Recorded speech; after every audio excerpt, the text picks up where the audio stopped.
Okay, so good morning. Today is a tip on LinkedIn.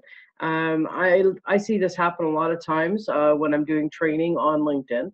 I see people that have a whole ton of invitation requests, and one of the questions I get asked a lot is, "What do I do with these requests? I don't know these people. Why do these people keep, you know, um, reaching out to inviting me to be there, connect with them on LinkedIn?" And you know, I tell them that it's not a lot different than networking traditionally. So if you were at a Chamber of Commerce meeting or a Board of Trade meeting, oftentimes we go out to people, we go up to people and extend our hand and say, "Hey, pleased to meet you."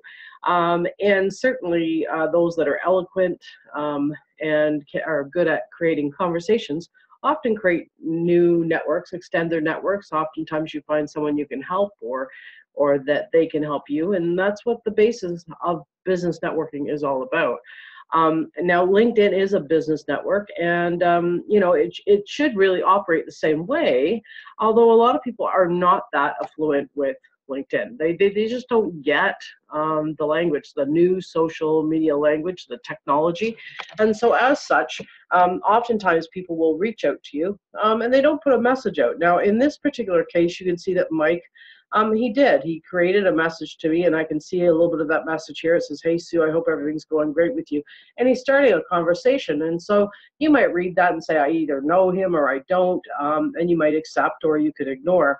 But what do you do with those people that reach out to you and you don't necessarily know who they are? They're really not that technical enough to be able to start a conversation to actually give you any basis to make a decision. So you can read their headline, their name, their headline, and you can look at their picture, and you could make a judgment. I mean, you will make a judgment whether you want to or not. I mean, you're getting an impression of who that person is, and certainly you can click and have a look at their profile. So I can look at this gentleman, and I can tell that he knows a few people I know, and that he lives in an area that I service.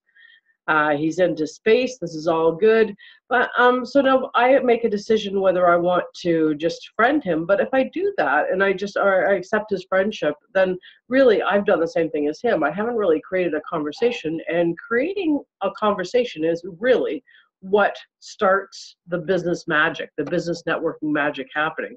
So, but how do I start a conversation? I mean, it appears here as if I only have two choices. I can either accept or ignore him.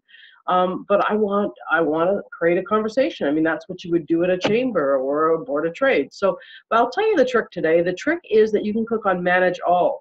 You see, when you're on this page, and you get to this page, by the way, by going to LinkedIn and logging in, clicking on the My Business link, you can see everybody that's invited you. And here's the trick. If you go to Manage All, it'll take you to a page that gives you the ability to be able to message people.